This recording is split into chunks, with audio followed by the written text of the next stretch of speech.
안녕하세요. 미국주식으로 은퇴하기 미주은입니다. 참으로 2020년 미국 주식시장은요, 그야말로 파란만장하다는 말이 어울리는 한 해가 될 것 같습니다. 어제 다우지수는요, 백신 소식에 800포인트 상승하는 그야말로 대폭등의 모습을 보여줬고요. 이커머스, 원격 진료 기업 등의 소위 말하는 언택주들은요, 미끄럼을 타고 내려가는 듯한 모습을 보여줬습니다. 구체적인 수치 잠깐 살펴보면요. 다우지수 같은 경우는 2.95% 상승해서요. 2020년 1월부터 지금까지 YTD의 넘버를 보면요. 2.17% 정도 성장한 모습입니다. S&P500은요. 어제 하루 동안 1.17% 정도 상승했고요. 연초부터 지금까지 보면 YTD로 9.90% 상승한 그런 모습입니다. 마지막으로 나스닥은요, 어제 1.53% 장 마감할 때 많이 떨어진 모습을 보였는데요. 그래도 1월부터 지금까지 따져보면 30%가 넘는 멋진 수익률을 투자자들한테 선물한 고마운 시장이 되고 있습니다. 어제 백신 소식으로 급등한 종목 그리고 급락한 대표 종목을 보여주는 차트인데요. 보시는 것처럼 항공주라든지 은행, 에너지주가 오래간만에 힘을 받았고요. 텔라닥을 비롯한 대부분의 언택주들은 미끄럼틀을 타고 하루 종일 놀았습니다. 지금이야말로 제 생각에는요, 우리가 보유하고 있는 언택 주식들이 바이러스의 단기적인 수혜주였는지 아니면 4차 산업혁명의 큰 줄기에서 맹활약을 하게 될 정말로 우량한 기업인지를 잘 따져봐야 할 그런 시기인 것 같습니다. 물론 미국 주식으로 은퇴하기 미주은 패밀리 여러분들은 지금까지 굉장히 심사숙고하시고 건강하고 우량한 그런 종목만 잘 선택해서 보유하고 계시리라고 믿습니다. 아무튼 이번 백신 개발 소식은요, 우리 모두에게 희망을 가져다주는 너무나 기다리던 희소식이고요. 시장이 지금처럼 심하게 흔들리는 그런 시기일수록 나만의 투자 원칙을 굳게 믿고 묵묵히 나아가는 그런 투자자가 되어야 할 것 같습니다. 물론 저는 여러분들이 잘 아시는 것처럼 4차 산업혁명에 투자하는 투자자잖아요. 그래서 오늘 영상에서 저는 개인적으로 많은 힘을 받았습니다. 11월 10일 화요일 영상의 제목은요, 캐시우드가 말한다, 25개의 기업이 이 세상을 바꾼다입니다. 개인적으로 굉장히 많은 영감을 받은 훌륭한 영상 내용이니까요. 여러분들도 관심을 갖고 시청해 주시기 바랍니다. 그럼 바로 시작합니다.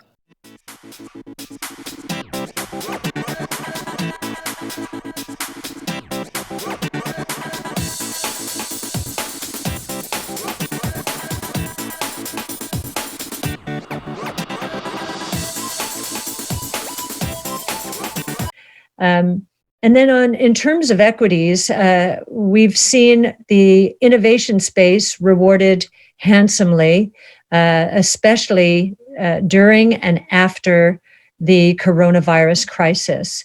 Innovation solves problems. We have a lot of problems, and innovation is solving them.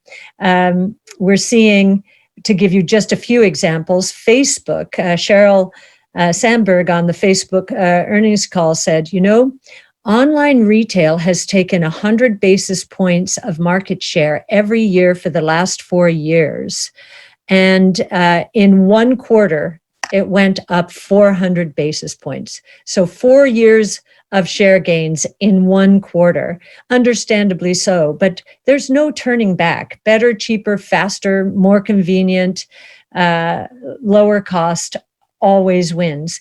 Teladoc in the virtual care or telemedicine space, it said that 11% of all consumers in the United States were willing to use or tried telemedicine last year. That number went up to 46% in this last quarter. And Square, I like to mention that one because it was instrumental in getting the PPP, the Payment Protection Plan, to small businesses much more quickly than traditional banks. And it is being rewarded. Its small businesses are taking up its cash for businesses,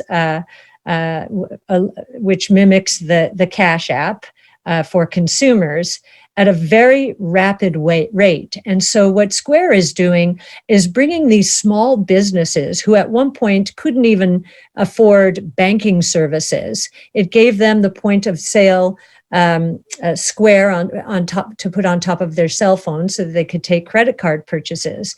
And so that was the beginning. In the physical world, Square was meeting them there. Now Square is giving them tools to operate virtually. And that's what Cash for Business is. So Square just reported a phenomenal quarter. It's being rewarded for helping so many people through this crisis. I do want to say a couple of more things touching on innovation. We have been saying for a very long time that 5 innovation platforms that involve 14 technologies are ready for prime time. The coronavirus crisis has turbocharged all of them. They are in prime time. And that is why they're taking off at a much faster rate than even we expected. And we've been trying to communicate the opportunity, and many people have received that well, which is great. But then, as we're talking to investors, we have been a bit frustrated that we haven't been able to communicate to those who really feel like the broad-based benchmarks are where they are the safest place for them to gain exposure to the stock market broadly. And so we put out, in order to illustrate that that is not true, that the broad-based benchmarks are not a good place these days because of all of this innovation, we put out a report called Bad Ideas. It's on our site. And we talked about all of the fixed assets that are effectively becoming stranded assets, whether we're talking retail or banking or energy or anything auto related, even auto insurance. We think that a lot of sectors are in harm's way, and those sectors make up more than a third of the S&P 500. Which is the benchmark that many people use as their gauge. So 35% is a big risk and will lead to, we believe, subpar returns. So I'd ask any of you who are wondering about the fixed assets that are going to be stranded and why they're going to be stranded and why book values are going to be written down. Exxon last Friday wrote down, I think it was somewhere between $20 and $30 billion, which is about, just for perspective, about 20% of its equity market cap, which is crazy. But it's true. And that's because innovation is just blasting through the traditional world order. So we were not trying to say that value investing is out of style. It may be out of favor, but it will always be in style for really good value managers who do not use just price to book and dividend yields as their guide. Price to book is problematic as book falls apart. Dividend yields, we believe, are misleading as a gauge because, well, you get what you pay for. There are a lot of value traps out there. And if they have not cut their dividends already, they will. They'll be forced into it because they're going to be disintermediated and disrupted, perhaps out of existence.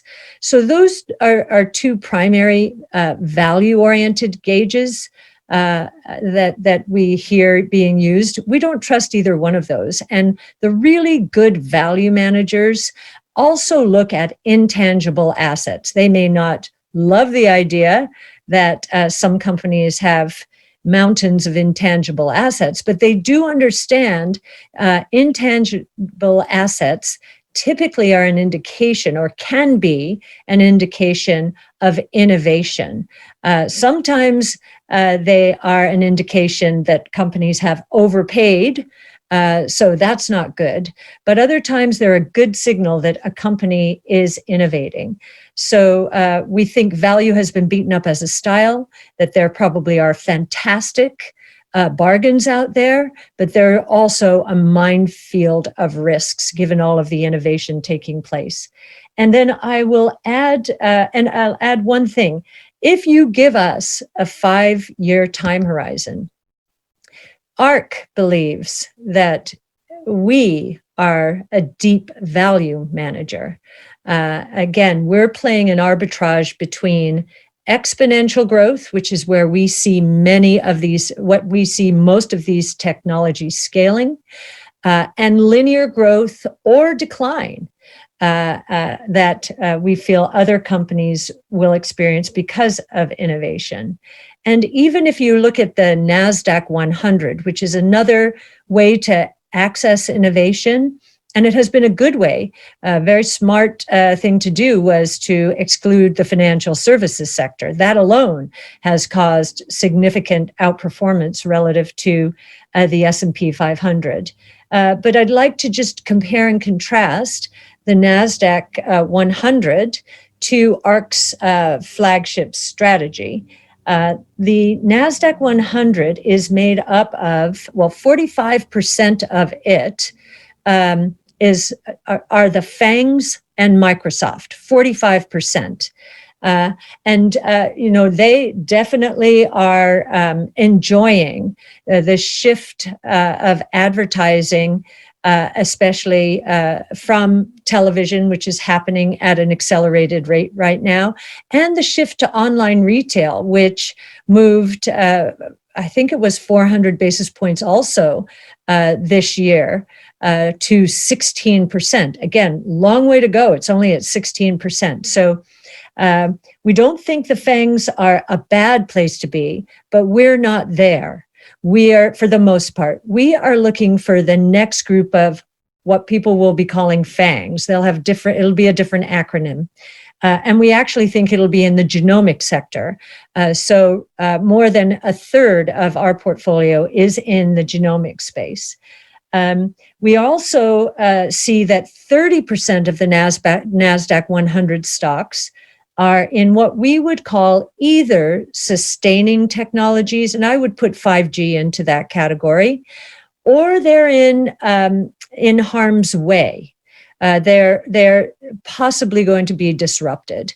I think 17 percentage points were candidates for disruption. So some sustaining innovation, some probably in harm's way.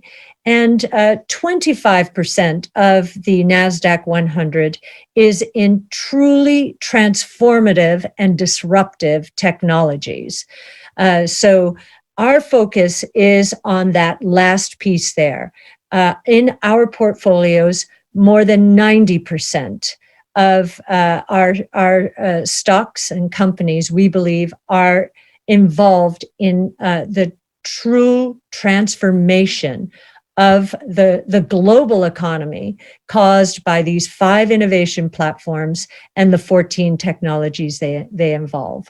So you can get exposure to innovation many ways. We just like to distinguish what we're doing from what others are doing, but we're delighted that there is being more capital allocated to innovation today than in quite some time. And the reason it's important is if these 5 platforms are going to scale the way we believe, they're going to have to be funded in the public equity markets.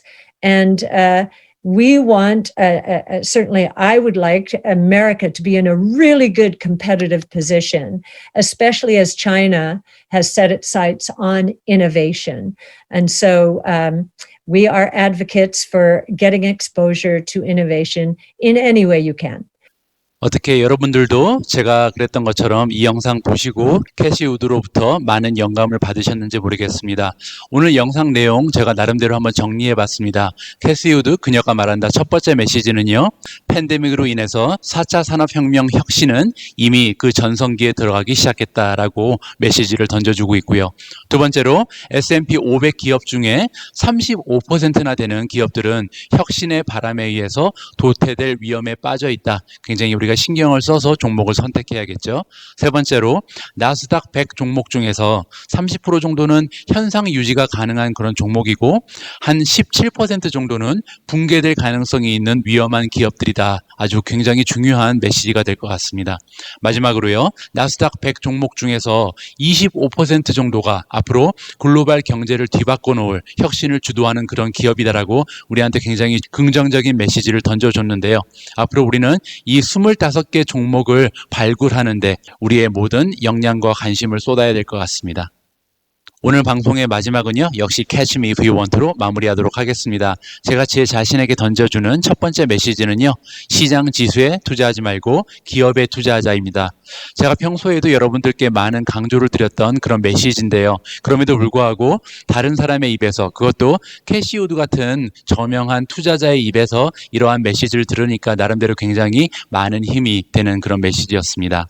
두 번째는요. 글로벌 경제를 뒤바꿔 놓을 25개 기업을 찾자. 캐시우드가 얘기하기를 나스닥 100 기업 중에 25% 정도의 기업이 앞으로 세상을 바꿀 그런 혁신적인 기업으로 성장할 것이라고 얘기를 했잖아요. 우리 투자자들은 앞으로 그러면 나스닥 100 종목 중에서 이 25개 기업이 어떤 기업인지 찾는 것이 앞으로 우리의 투자를 성공적으로 만들어내는 키가 될 것 같습니다. 자, 세 번째는요. 차세대 빵 기업들은 개놈 부분에서 나온다는 그런 메시지가 있었잖아요. 따라서 앞으로 유전자 공학 쪽에도 약간 우리가 관심을 두고 투자의 방향을 설정해 보는 것이 좋을 것 같습니다. 워낙 쉽지 않은 부분이라서요. 저 역시도 많은 공부를 하고 그리고 나서야 여러분들과 공유할 수 있는 그런 레벨이 될 것 같은데요. 앞으로 시간은 많이 남아 있으니까요. 제가 나름대로 공부하고 미주은 패밀리 여러분들과 공유하는 그런 날이 올 것으로 생각이 됩니다. 마지막 메시지는요. 배드 아이디어 보고서 분석 영상입니다. 캐시우드가 방송 도중에 잠깐 언급한 것처럼 아크 인베스트에서는요. 최근에 배드 아이디어라는 보고서를 발표한 바가 있습니다. 이 보고서 내용은 뭐냐면요. 우리가 투자를 피해야 할 그런 종목들 그리고 산업들을 정리해서 보여주는 보고서거든요. 어제 제가 잠깐 살펴봤는데요. 너무나 좋은 내용이 많이 있습니다. 그래서 이 보고서 내용을 분석하는 그런 방송을 기획해 보도록 하겠습니다. 많은 기대 부탁드립니다. 제가 오늘 준비한 내용은 여기까지입니다. 캐시우드의 영상은 볼 때마다 참 많은 것을 생각하게 합니다. 주식 투자라는 것이 아무래도 우리에게 너무 소중한 자본 그리고 돈을 투자하는 것이다 보니까요. 상황이 급변하다 보면 아니면 급박해지면 다소 감정적으로 대처할 수도 있고 심리적으로 위축될 수밖에 없는 것 같습니다. 하지만 이렇게 향후 미래 시장에 대한 확신에 찬 목소리를 듣는 것만으로도요. 우리들 개인 투자자들한테는 적지 않은 도움이 되는 것 같습니다. 제가 미준이라는 채널을 통해서 여러분들과 제 자신에게 주고 싶은 도움의 손길이 바로 그런 것이기도 하고요. 우리 모두가 미국 주식 투자로 은퇴하는 그날까지 다 함께 화이팅입니다. 행복한 하루 되세요. 감사합니다.